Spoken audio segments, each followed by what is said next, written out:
So guys, अब हम लोग हमारा प्रोग्रेस चेक करेंगे। जैसा कि मैंने लास्ट 3 वीडियोस में रूट्स के बारे में पढ़ाया, फिर मॉडिफिकेशंस ऑफ रूट्स के बारे में पढ़ाया। अब उससे रिलेटेड क्वेश्चंस हैं, हम उन्हें प्रैक्टिस करेंगे। तो क्वेश्चंस के आंसर्स जो हैं वो यहाँ इस साइड दिए हुए हैं, बट अभी मैं इसे कवर कर देती हूँ। बिना देखे हम लोग आंसर्स बताएंगे, उसके बाद लास्ट में आंसर्स मैच करेंगे कि हमने सही बताया है या गलत बताया है। So let's start. So the first question is, direct elongation of the radical leads to the formation of dash roots। तो मैं जहाँ तक मुझे याद है, डायरेक्ट elongation जो रेडिकल का हो रहा था वो प्राइमरी रूट का फॉर्मेशन कर रहा था, तो इसका आंसर प्राइमरी रूट है। अब हम लोग एक बार देख लेते हैं आंसर क्या है इसका। तो हाँ, प्राइमरी ही है। अब दूसरा है कि lateral root includes dash and dash roots.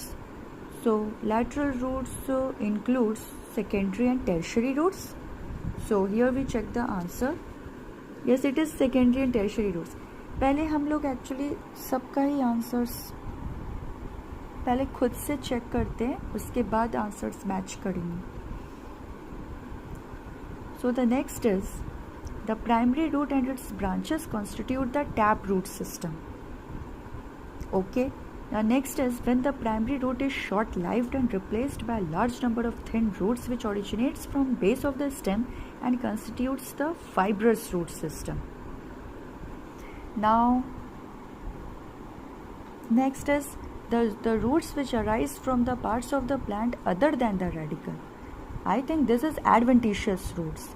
Now next is, the root apex is covered by a thimble-like structure called root cap.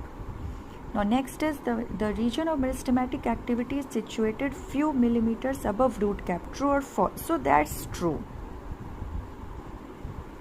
Now here match the following: taproot, monstera, wheat, mustard. So taproot is seen in the mustard plant.